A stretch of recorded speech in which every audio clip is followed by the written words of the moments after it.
For this trick, I could start off by handing the deck over to the participant and they can give it a shuffle. They could also give the deck as many cuts as they would like. Once they are satisfied with that, I would ask them to go ahead and now cut or lift off from the top of the deck a small packet of cards. Let's say no more than 20. Let's say they lift off this many. The rest of the cards can now go away. So with this packet, the participant can go ahead and mix it up. And once they are satisfied, I would have them go ahead, look at the bottom card, and remember it. I'm not going to look, but here is your card. Go ahead and remember that. I would then turn around and ask the participant to think of a number smaller than the number of cards in the packet they're holding and move that many cards to the bottom of the packet. So let's say the participant thinks of this number and they move it to the bottom. They can now hand the cards to me, and I would explain that I'm going to try to get a sense or a feeling of what card they selected. So let's see here. So one thing I am seeing is that we do have a lot of court cards, queens, jacks, and kings. Another thing I am seeing is that we have a few tens and a few sixes, along with a two and a seven. But I'm not really picking up on anything. So now I could hand this packet back to the same participant or a different participant, turn around and tell them, take that same number of cards you moved to the bottom of the packet the first time and do that again. So let's say they take that same number and they move it to the bottom. I would turn around, take back the packet, and say, okay, we're going to place the packet inside the box, but first you can see that the box is empty. And what I'm going to do now is try to see if I can pull out your card. So go ahead and think of your card for me as I just feel around inside the box and try to see where their card is. Okay, I think I have it right here. For the first time participant, name your card out loud. Let's say they do that right now. And the card I pulled out is the 10 of hearts. And that is the trick. If you would like to learn how to do this, please stick around for the tutorial. Before I get into the tutorial, the cards I am using for this trick are the Bicycle Disney Princess cards. I have a deck review on these, which I will link in the description. So the great thing about this effect is that you don't need a full deck of cards, and you can do this with a borrowed deck. So let's get right into this. So starting off the effect, I hand it over, the deck over, and it can be shuffled and cut as much as the participant would like. Once they are set, I have them place the deck on the table and I explain to them that I would like for them to cut off a small number of cards, less than 20. Now, it really doesn't matter how many cards they cut off. However, it may be a little time consuming because if they cut off this big number of cards and you have them move a number of cards to the bottom and they choose this many, most people actually count one at a time instead of going, in threes from the bottom or whatever. So that is the one thing which may actually be trouble So that's why I say cut about 20, but no more than half the deck. But once again, it's up to you. So let's say they cut this many cards. The rest of the deck can go to the side. They're gonna mix up this packet if they so choose, and you're gonna turn around when explaining this, and you have them look at the bottom card and remember it, just because you don't want to see the bottom card. So in this case, we have the three of spades, but we wouldn't know that. You then ask them to choose a number smaller than the number of cards they are holding in the packet and move that number to the bottom. So this is where if they cut more than half the cards, they could choose like 26, 27, and they could also count one at a time, which would which would waste a lot of time. And then you're also going to deal the cards face up. That would take a lot of time too. So let's say the participant cuts off, we'll go with 5 again. They cut it to the bottom. You turn around, you take the packet back, and you say, okay, I'm going to try to get a sense of what your card is. And while you're saying that, turn the packet face up and just start dealing the cards out, one on top of the other, like this. And this is now going to reverse the order.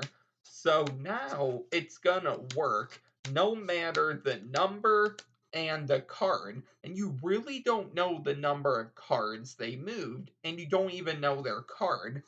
So now you can do some presentation of what their card might be, and you don't have a clue. So you're going to turn the packet face down, and you can hand it to the same person or a different person and ask them to take that same number from the top of the packet and move it to the bottom.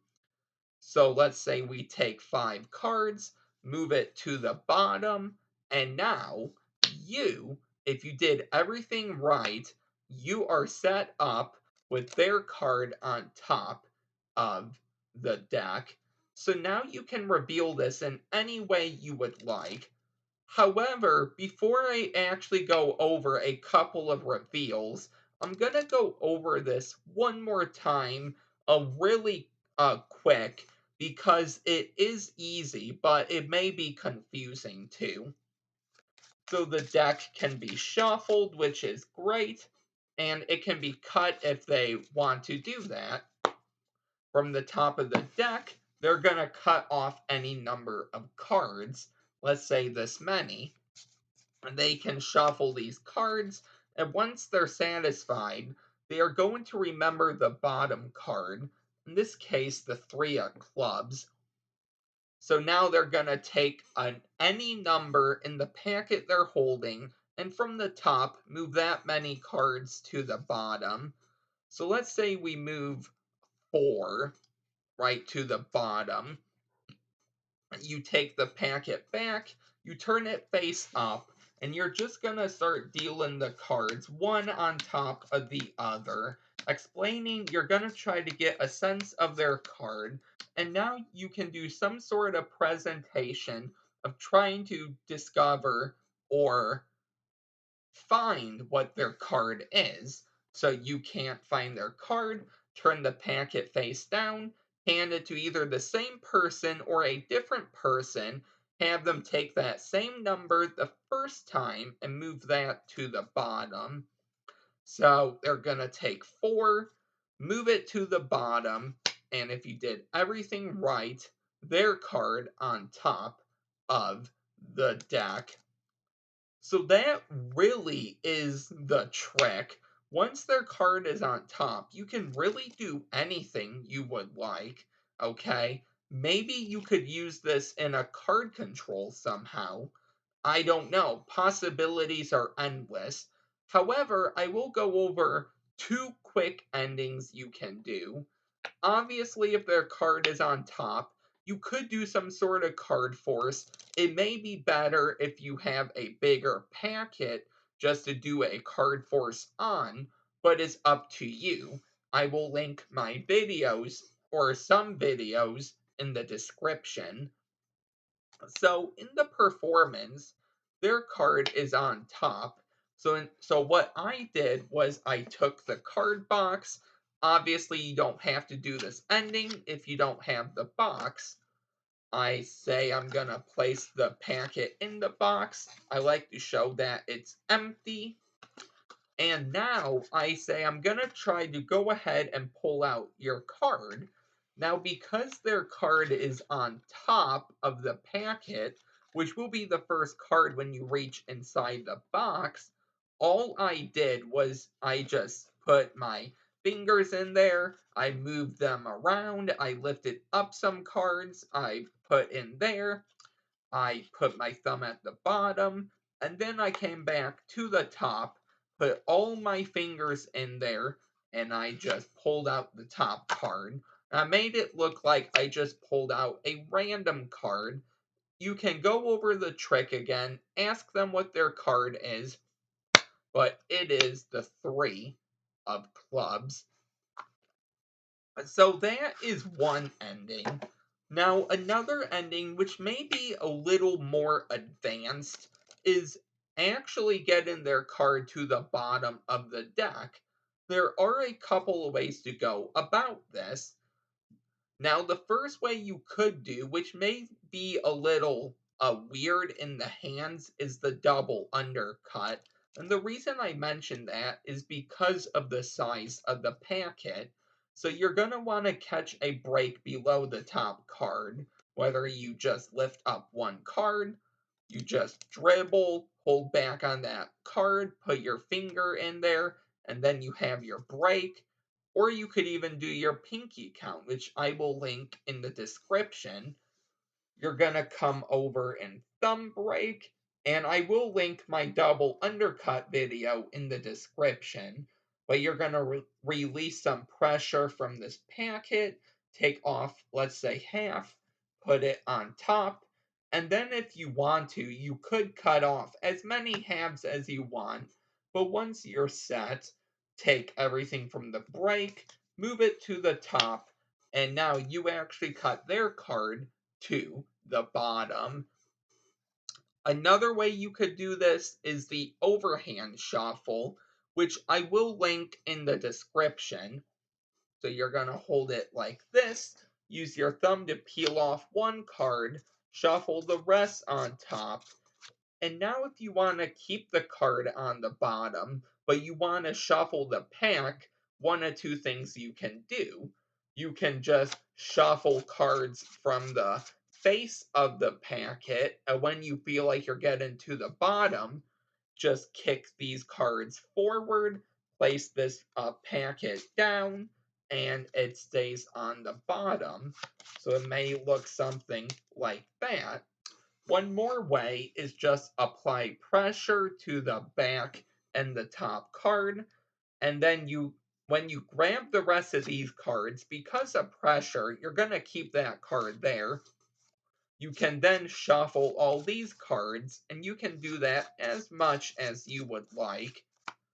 One more way you could do this, which comes with an added subtlety, is you have the card on top.